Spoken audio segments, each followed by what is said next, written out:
रोते रोते कब सिमरन की आंख लग गई थी उसे पता ही नहीं चला था। अचानक से पास में ही सो रहे उसके 15 दिन के बेटे पीयूष के उठकर रोने की आवाज़ सुन उसकी आंख खुल गई।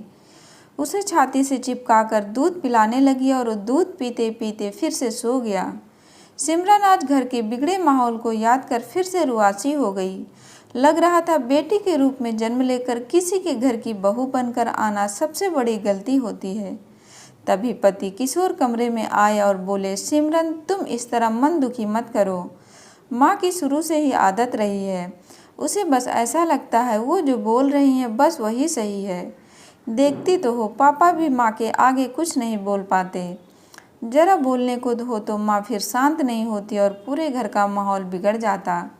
ये सब देख पापा फ़ोन साधे रहते हैं, फिर मैं छोटा होकर क्या ही बोलूँ उनको। बस हम सब चुप रह जाते हैं कि घर का माहौल अच्छा बना रहे। पास आकर सिर पर हाथ फेरते, प्यार भरी नज़रों से देखते। किशोर को देख सिमरन उसका हाथ पकड़कर पास बिठा ली। किशोर, आपको भी लगता है क्या मेरे घर वालों की पसंद अच्छी नहीं है और आपने मुझसे शादी कर के गलती कर दी? रोते हुए सिमरन किशोर से पूछा। अरे नहीं सिमरन, बिल्कुल भी नहीं। माना कि हमारी अरेंज मैरिज हुई है, पर मैं तुमसे मिलने के बाद ही शादी के लिए हाँ बोला था। तो तुम ये कैसे सोच सकती हो कि तुम मेरी पसंद नहीं हो? बोल तो रहा हूँ, माँ की बात को दिल पर मत लो, अभी तुम्हारा शरीर भी कमज़ोर है। इन बातों को सोचोगी तो तबीयत खराब हो जाएगी, फिर पीयूष की देखभाल भी तुम्हें ही करनी है। किशोर बेटे पीयूष को निहारते हुए कहा। किशोर, एक बात कहूँ, प्लीज़ मुझे आप अपने साथ ही लेकर चलिए ना। मैं सोचकर तो यही आई थी, आपके साथ ही यहाँ से जाना होगा, पर आपने मुझे यहाँ 1 महीने रुकने की बात कहकर मुझे मजबूर सा कर दिया है। क्यों बोले कि कुछ दिन पीयूष भी दादा दादी के साथ रह लेगा, पर अब मुझे नहीं लगता कि मैं यहाँ पर रह पाऊँगी। इतने साल हो गए हमारी शादी को। मैं माँ की बात का कभी बुरा नहीं माना, पर इस बार माँ ने सबके सामने मेरे मायके वालों को सुना दिया, जो मुझे ज़रा भी अच्छा नहीं लगा। आप तो कम से कम मुझे समझिए। सिमरन विनती सी करती हुई बोली, ये बेकार की बातें मत करो, अब कुछ ही दिनों तक तुमको यहाँ रहना ही होगा। ऐसे कैसे और क्या बोलकर साथ ले जाऊँगा, जबकि मैंने खुद आगे बढ़कर बोल दिया था कि सिमरन और पीयूष को महीने भर बाद ले जाऊँगा। किशोर खींचते हुए बोलकर कमरे से बाहर निकल गया। सिमरन सोचने लगी, कितनी खुश थी वो, पहली बार माँ बनने वाली थी। डिलीवरी के लिए उसकी माँ सुधा जी ने बहुत कहा, मेरे पास आ जा, अच्छे से ध्यान रखूँगी, पर मायका छोटे शहर में होने के कारण सासू माँ कामनी जी ने मना कर दिया था।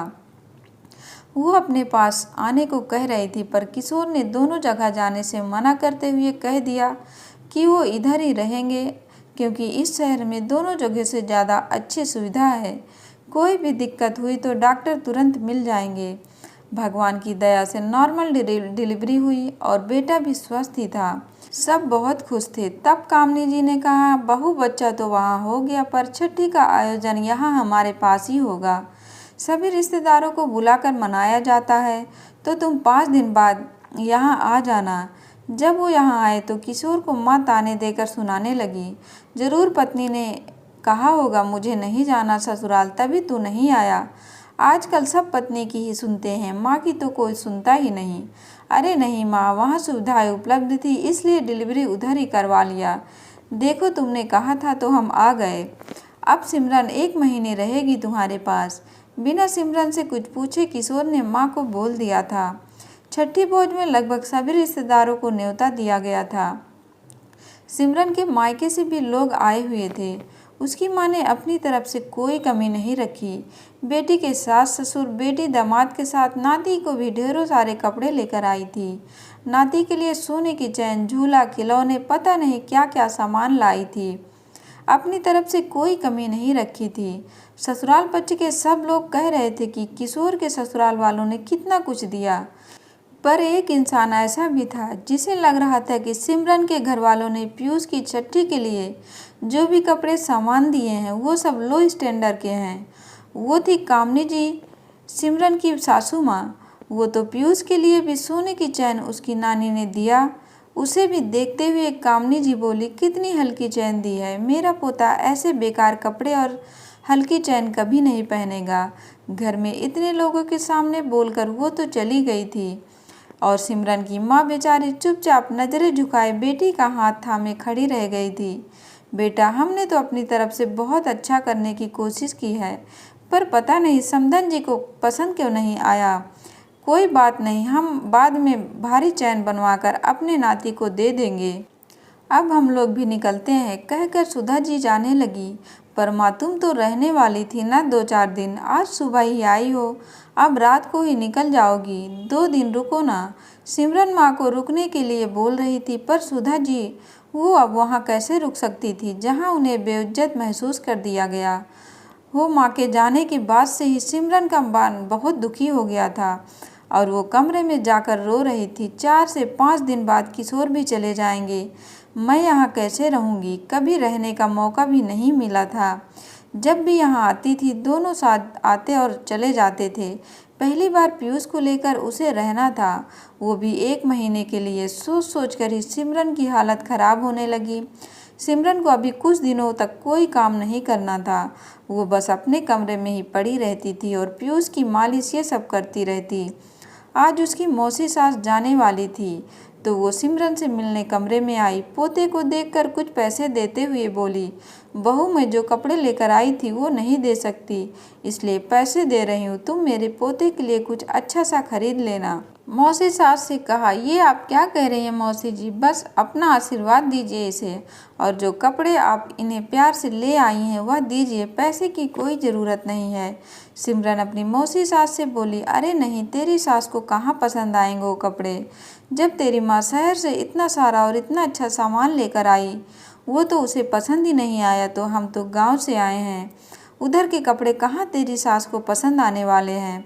बस तू अच्छा सा कुछ ले लेना। कहकर पोते को प्यार से निहारते आशीर्वाद देते हुए मौसी सास जाने को मुड़ी ही थी कि सामने सिमरन की सासू माँ कामनी जी नजरें झुकाए खड़ी थी। जीजी, मुझे माफ़ कर दो, मैं तो सोच भी नहीं सकती थी कि मेरी कही बात मेरी अपनी बड़ी जीजी के दिल में इस कदर चुभ गई है कि वो मेरे पोते के लिए अपने साथ लाया कपड़ा देने में झिझक रही हैं।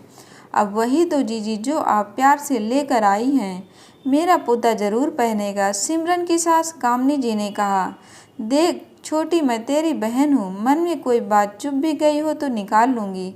वैसे भी तेरे पास किसी फंक्शन में ही आना होता है, तुम हमेशा ऐसे ही करोगी तो हो सकता है कल को मैं ना भी आऊँ, हो सकता है तुझे उससे कोई फ़र्क भी ना पड़े, पर ये तो तेरी बहू है और इसके घर वालों का सम्मान करना तेरी जिम्मेदारी है। अगर कल को सिमरन किशोर से तुम सबके लिए बुरा बोलने लगे तो ना किशोर बर्दाश्त करेगा और ना तुम लोग। फिर इसके घर वालों के लिए इसके सामने ही बुरा बोलकर अपनी बहू का दिल दुखाकर तू कैसे उम्मीद कर सकती है कि वो तेरा सम्मान करें। तो बहू का बड़प्पन है जो कुछ नहीं बोली, और मैंने तो इसकी माँ को जाते वक्त देखा, बेचारी आंखों में अपमान और आंसू लेकर तेरे यहाँ से चली गई हैं। और तो अब जो सिमरन तेरे पास रुकना चाह रही है वो तो तेरे व्यवहार से डर कर जाने की सोचकर किशोर से विनती कर रही थी। वो तो उस दिन बहू की आंखों में आंसू देख मिलने आ रही थी, तभी दरवाजे पर ही दोनों की बात सुनकर रुक गई। अभी भी वक्त है, संभल जाओ, माफ़ी मांगनी है तो सिमरन की माँ से मांगो, उनका दिल दुखाया है तू। मौसी सास बोलकर अपनी बहन को देखने लगी। आप सही कह रही हो जीजी, मैं समधन जी से आज ही माफ़ी मांग लूँगी और आप भी मुझे माफ़ कर दो। बहू, तुम भी अपनी सास को माफ़ कर दो। कामनी दुखी स्वर में बोली, आप ये क्या कह रही हैं माँ। हाँ, ये सच बात है, मुझे बात बुरी ज़रूर लगी थी, पर अब आप समझ गई हैं तो मेरे मन में कोई भी बात नहीं रही, सिमरन ने कहा और मौसी सास को कृतज्ञतापूर्वक देखने लगी, मानो कह रही हो, आपने मेरी सास को बिना सामने से कहे ही समझा दिया। सिमरन कुछ दिनों तक वहीं रुक गई। सास को बहन की बात समझ आ गई थी। उन्होंने सिमरन की माँ सुधा जी से माफ़ी मांग ली थी। समधन जी हर बेटी की माँ अपनी तरफ से सदा अच्छा करने की ही कोशिश करती है। कभी कुछ कमी रह जाए तो अलग से बोल दीजिएगा, माफ़ी की कोई ज़रूरत नहीं है, बस मेरी बेटी को अपनी बहू बेटी मानकर प्यार दीजिएगा। सुधा जी ने कहा, बिल्कुल समधन जी, आप ऐसी गलती नहीं होगी, बस आप माफ़ कर दीजिएगा। कामिनी जी ने कहा। सुधा जी मन ही मन सोच रही थी कि बेटी की माँ को कब नाराज होकर रहते देखा है। बेटी की खुशियों की खातिर अपमान का घूंट पी जाना पड़ता है और दामाद की माँ माफ़ी मांगे ये कभी होता नहीं। फिर भी समधन जी माफ़ी मांग रही है तो बात यहीं ख़त्म कर रिश्ते सुधारने में ही समझदारी है। और सुधा जी ने कामिनी जी को हंसते हंसते माफ़ कर दिया। जो भी गलतफहमी थी सब दूर हो गई। जो रिश्ते भविष्य में बिगड़ सकते थे, उस बिगड़ते रिश्ते को मौसी सास ने अपनी सूझबूझ से संभाल लिया था। जो एक माफ़ी से जल्दी ही सुधर गए, नहीं तो ये घुन की तरह रिश्ते को अंदर ही अंदर खोखला कर जाते और हम अपनी आना में रहते कि हम सही हैं। हम माफ़ी क्यों मांगे, लेकिन हर कोई सही नहीं हो सकता। ज़रूरी नहीं जो हमें सही लगे वो सामने वालों को भी सही लगे। कभी भी किसी के सामने किसी को शर्मिंदा ना करें। दोस्तों, आपको कहानी कैसी लगी कमेंट बॉक्स में ज़रूर बताएं और वीडियो को लाइक शेयर और चैनल को सब्सक्राइब करें। धन्यवाद दोस्तों।